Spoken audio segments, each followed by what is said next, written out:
Halo, perkenalkan nama saya Nicola Diniati Surti dari kelas 2B Akuntansi. Hari ini saya akan mempresentasikan hasil kerja saya terkait mata kuliah Etika dan Keterampilan Profesi Akuntansi. Saya akan membahas mengenai kasus pelanggaran etika profesi akuntan. Saya mengambil kasus mengenai manipulasi laporan keuangan pemerintah daerah Provinsi Sulawesi Selatan.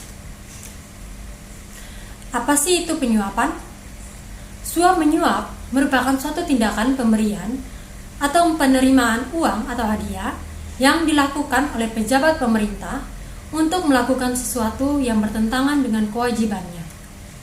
Ini adalah salah satu contoh artikel yang saya ambil mengenai manipulasi laporan keuangan pemeriksa BPK Sulawesi Selatan yang diduga menerima suap sebesar 2,8 miliar. Siapa saja sih pelaku dalam kasus tersebut?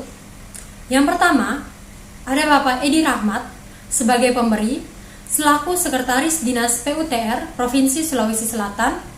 Yang kedua, Bapak Andi Soni sebagai penerima selaku mantan Kasub Auditorat Sulawesi Selatan BPK Perwakilan Provinsi Sulawesi Selatan.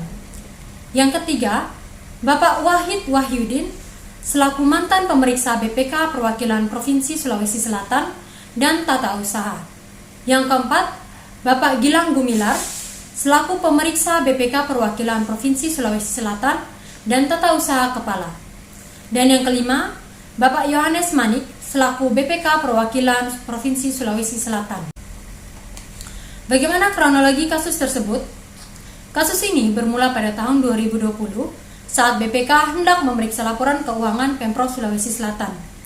BPK Sulawesi Selatan kemudian membentuk tim pemeriksa dan salah satunya Pak Yohanes Manik. Salah satu yang menjadi objek pemeriksaan yaitu Dinas PUTR Sulawesi Selatan. Sebelum proses pemeriksaan, Pak Yohanes aktif menjalin komunikasi dengan Pak Andi Soni, Pak Wahid Wahyudin, dan Pak Gilang Gumilar yang pernah menjadi tim pemeriksa laporan keuangan Pemprov Sulawesi Selatan tahun 2029. Adapun item temuan dari Pak Yohanes antara lain adanya beberapa proyek pekerjaan yang nilai pagu anggarannya diduga di markup dan hasil pekerjaan juga diduga tidak sesuai dengan kontrak.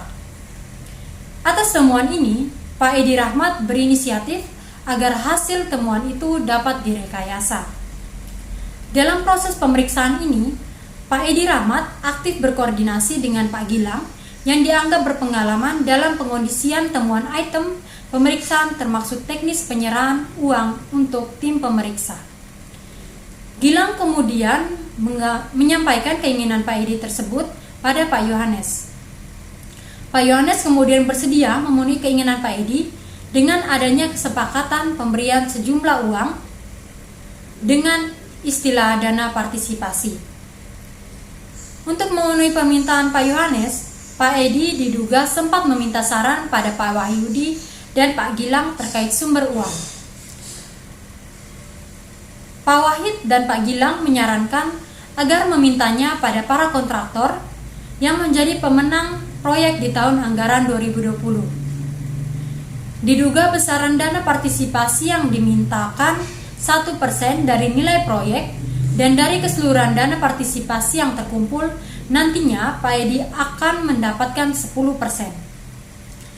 Adapun uang yang diduga diterima secara bertahap oleh Pak Yohanes, Pak Wahid, dan Pak Gilang dengan keseluruhan jumlah sekitar 2,8 miliar dan Pak Edi turut diduga mendapatkan bagian 100 juta yang diduga untuk mengurus kenaikan jabatan menjadi Kepala BPK Perwakilan, sedangkan Pak Edi juga mendapatkan jatah sejumlah sekitar 324 juta. Nah, dari kasus tersebut, ada beberapa kode etik yang dilanggar. Yang pertama, integritas dan objektivitas. Integritas dan objektivitas.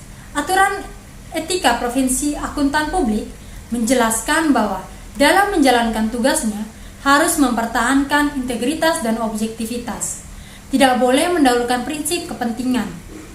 Auditor harus jujur dan adil dalam melaksanakan tugasnya. Auditor tidak boleh berkompromi dalam memberikan pertimbangan dikarenakan adanya bias konflik, kepentingan, atau karena adanya pengaruh dari orang lain. Hal ini disebut dengan objektivitas. Yang kedua, perilaku profesional. Para auditor tidak boleh lalai dalam pekerjaannya dan melakukan hal-hal yang dapat mencoreng nama baiknya. Pada kasus ini, auditor dinilai tidak profesional dalam menjalankan tugasnya. Yang ketiga, kepentingan publik. Auditor harus memegang prinsip kepentingan publik, di mana auditor berkewajiban untuk senantiasa bertindak dalam rangka pelayanan kepada publik, menghormati kepercayaan publik, dan menunjukkan komitmen atas profesionalisme. Dalam kasus ini, auditor telah merugikan publik, yakni masyarakat, dan lebih mementingkan kepentingan pribadi. Nah, apa saja dampak pelanggaran?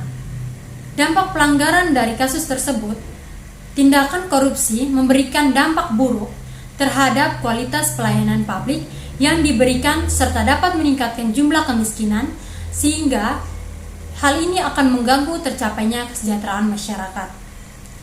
Atas perbuatannya juga, Pak Edi dijerat dengan pasal 5 ayat 1 huruf A atau B atau pasal 13 UU Tipikor.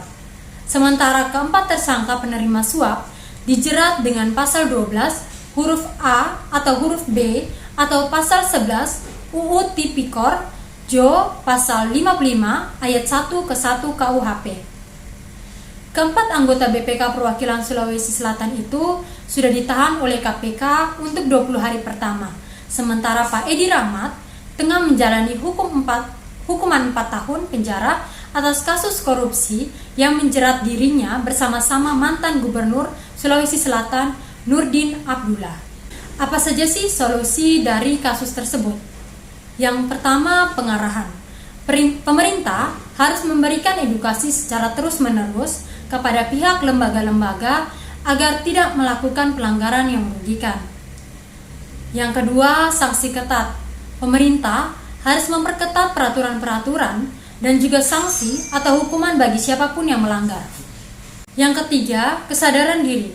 Sebagai orang yang telah dipilih untuk menjalankan suatu tugas, baiknya memiliki kesadaran diri dalam berperilaku jujur, bertanggung jawab, dan disiplin, serta berani dalam menolak berbagai hal negatif. Nah, itu tadi beberapa penjelasan terkait kasus pelanggaran etika profesi akuntan. Kiranya apa yang telah dipaparkan menjadi pelajaran bagi kita semua dalam menjalani tugas kita sehari-hari, baik sebagai mahasiswa, pemerintah, dan juga masyarakat, untuk selalu bersikap jujur dimanapun dan kapanpun kita menjalankan tugas kita.